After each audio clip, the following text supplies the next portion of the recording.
অন্য একটা দেশে পালিয়ে গিয়ে তার দলের ক্যাডারদের বলতেছে জুলাই গণ অভ্যুত্থানে যারা কর্মী আছে তাদেরকে হত্যা করার জন্য, তারপরে তার দলের অনুসারী সন্ত্রাসীদের কেউ জামিন দিয়ে দিবে, এটা কোনো আইনে অ্যাকসেপ্টেবল না, কোনো নৈতিকতা অ্যাকসেপ্টেবল না। মাননীয় প্রধান বিচারপতি ডক্টর রেফাত আহমেদ, ডক্টর সৈয়দ রেফাত আহমেদ, ওনার আজকে শেষ কর্মদিবস। ওনাকে শুভেচ্ছা জানাতে এসেছিলাম, ওনাকে ধন্যবাদ জানাতে এসেছিলাম, কৃতজ্ঞতা জানাতে এসেছিলাম। তো নতুন এবং ফিরে আসা গ্রাহকদের জন্য নগদে চলছে ক্যাশব্যাক সহ প্রতিদিন হাজারো উপহার জেতার সুযোগ। হবে আশা আর ফেরা, সারপ্রাইজ সেরা। একটা অত্যন্ত জাতির একটা অত্যন্ত সন্ধিক্ষণে উনি প্রধান বিচারপতির দায়িত্ব নিয়েছেন। উনি আমাদের জুলাই যে গণ অভ্যুত্থান আছে সেটার যে প্রত্যাশা সেটা পূরণ করার জন্য বিচার বিভাগীয় যে সংস্কারগুলো ছিল সেই সংস্কারগুলোর ক্ষেত্রে অভিভাবকের ভূমিকা পালন করেছেন। আমরা আইন মন্ত্রণালয়ের মাধ্যমে যেই আইনগুলাই করেছি সব কিছুর পেছনে ওনার সমর্থন ছিল। উনি আমাদের বিভিন্ন সময় যে বিভিন্ন কনসার্ন ছিল ব্যক্ত করেছি। একটা বিষয় আপনাদের বলে নেই, এটা নিয়ে এখনও প্রচুর আলোচনা হচ্ছে। যেমন ধরেন আপনার হাইকোর্টের কোনো বেঞ্চ অস্বাভাবিক জামিন দিয়ে দিচ্ছে, এটা নিয়ে আমি আমার কনসার্নের কথা মাননীয় প্রধান বিচারপতিকে এর আগে দেখা করে জানিয়েছিলাম, আজকেও জানিয়েছি, আজকে আপনাদেরকে প্রকাশ্যে বলে গেলাম। এর আগে যতবার দেখা হয়েছে ওনাকে বলেছি আমি, উনি ব্যবস্থা নিয়েছিলেন কিছু, যে বেঞ্চগুলো থেকে 4 ঘন্টায় 800 জামিন দেওয়া হয়েছিল, 800 মামলায় জামিন দেওয়া হয়েছিল, তিনি তাদেরকে ডেকেও পাঠিয়েছিলেন। উনি ওনার মতো ব্যবস্থা নিয়েছেন, তারপরও এই জামিনের প্রকোপ কিছুটা কমেছে কিন্তু এখনও অব্যাহত আছে। আমরা যে অস্বাভাবিক জামিন, যেখানে আপনার একজন ব্যক্তি, একজন ভয়ঙ্কর ব্যক্তি যিনি জামিনে পেয়ে জুলাই গণ অভ্যুত্থানের যারা নায়ক আছে তাদের উপর হামলা করতে পারেন, এই ধরনের জামিন যখন হয় তখন আমরা প্রচণ্ড শঙ্কিত, আতঙ্কিত এবং উদ্বিগ্ন বোধ করি।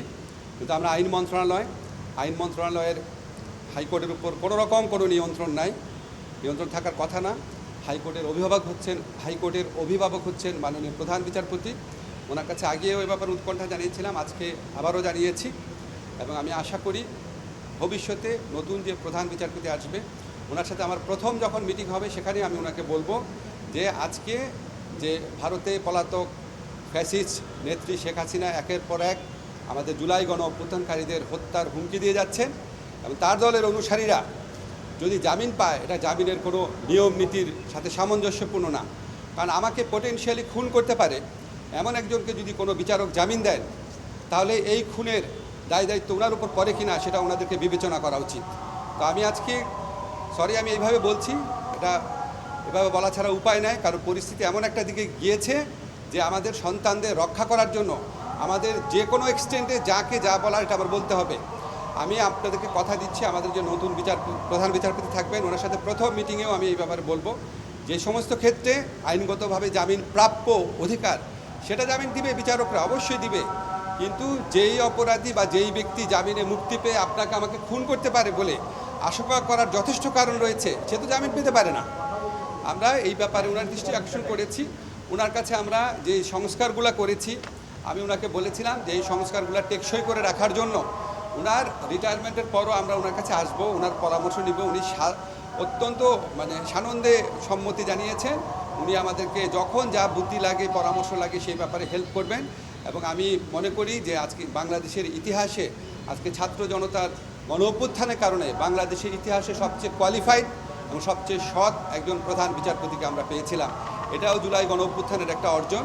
আগামীতেও আমরা বিচার বিভাগে এরকম দক্ষ অভিভাবকের নেতৃত্বে বিচার বিভাগে যে সমস্ত অনিয়ম আছে বা যে সমস্ত ব্যাপারে প্রশ্ন আছে সেগুলো দূর করার ব্যাপারে কাজ করে যাব। ধন্যবাদ। এটা আসলে কে পরবর্তী প্রধান বিচারপতি হচ্ছেন এটা হচ্ছে সরকারের নীতি নির্ধারণের বিষয়। এই নীতি নির্ধারণের বিষয়ে এককভাবে কোনো কিছু বলার এখতিয়ার আমার নাই। তবে আমি আপনাদের বলি, আপনারা হয়তো 3-4 দিনের মধ্যে জানতে পারবেন। ঠিক আছে, আমি উনি যে প্রত্যাখ্যান করেছেন আপনারা নিজেরা ইনভেস্টিগেট করেন, আপনারা সাংবাদিক, আপনারা ইনভেস্টিগেট করে দেখেন উচ্চ আদালতে 4 ঘন্টায় 800 কেসে জামিন দিয়েছে। এটা মানুষের পক্ষে কোনো সম্ভব কিনা এটা করা। এবং এটাতে যারা আইনজীবী ছিলেন আপনারা নিজেরা ইনভেস্টিগেট করে দেখেন। অধস্তন আদালতে কিছু জামিন হয়েছে, সেটা উচ্চ আদালতের তুলনায় খুবই কম। আমি বলতে চাই যেই জামিন হয় সেটার কমপক্ষে 70-80% উচ্চ আদালতে হয়েছে, কমপক্ষে 70-80%। অধস্তন আদালতে এই ধরনের জামিনের পর আমরা এগুলি কাগজপত্র পরীক্ষা করে দেখেছি এবং কাগজপত্র পরীক্ষা করে দেখেছি অনেক ক্ষেত্রে পুলিশ অভিযোগপত্রে এবং পুলিশ তার ফরওয়ার্ডিংয়ে বা মামলার কোনো কাগজে কার বিরুদ্ধে মামলা তার দলীয় পরিচয় উল্লেখ করে না এবং যে কথিত অপরাধটা আছে সেই অপরাধের সাথে তার সংশ্লিষ্টতা কী সেই ধরনের কোনো তথ্য দেয় না। যদি অভিযোগপত্রের মধ্যে থাকে যে এই অপরাধটা করার সময় মিটিংয়ের মধ্যে ওই ব্যক্তি উপস্থিত ছিল বা তার হাতে আগ্নেয়াস্ত্র ছিল বা তার ভিডিও কনফারেন্সে বা তার ইমেলের মধ্যে এই তথ্য পাওয়া গেছে, তখন বিচারকের পক্ষে স্কোপ থাকে বুঝার যে তাকে কি জামিন দিবে কি দিবে না। যখন এই ধরনের কোনো তথ্য না থাকে, গড়পড়তা তথ্য থাকে এবং ফরওয়ার্ডিংয়ের মধ্যে কোনো পরিচয় উল্লেখ করা না থাকে, সেই সমস্ত ক্ষেত্রে অধস্তন আদালতে কিছু জামিন হয়েছে। আমরা এই ব্যাপারে পুলিশের সাথে কথা বলেছি। জামিন এর যে জামিন নিয়ে যে বাণিজ্য চলছে, জামিন নিয়ে যে অরাজকতা চলছে, সেটা বন্ধ করার জন্য পুলিশকেও আমাদের সাথে কাজ করতে হবে। পুলিশ অনেক ক্ষেত্রেই করছে, কিছু কিছু ক্ষেত্রে করছে না। সেই সমস্ত ক্ষেত্রে আমরা পুলিশের কাছেও আমাদের উদ্বেগের কথা জানিয়েছি। আমরা তারপরও আপনাদেরকে আবারও বলতে চাই, আমরা স্বাভাবিক জামিন যেটা, যেই জামিন আপনার একটা অভিযুক্ত ব্যক্তির প্রাপ্য, সেটার ব্যাপারে আমাদের কথা নাই। কিন্তু একজন নেত্রী অন্য একটা দেশে পালিয়ে গিয়ে তার দলের ক্যাডারদের বলতেছে জুলাই গণ অভ্যুত্থানে যারা কর্মী আছে তাদেরকে হত্যা করার জন্য, তারপরে তার দলের অনুসারী সন্ত্রাসীদের কেউ জামিন দিয়ে দিবে, এটা কোনো আইনে অ্যাকসেপ্টেবল না, কোনো নৈতিকতা অ্যাকসেপ্টেবল না। এই ব্যাপারে আমরা ইনশাআল্লাহ ভবিষ্যতে আরও শক্তভাবে আরও কালেকটিভলি কাজ করব।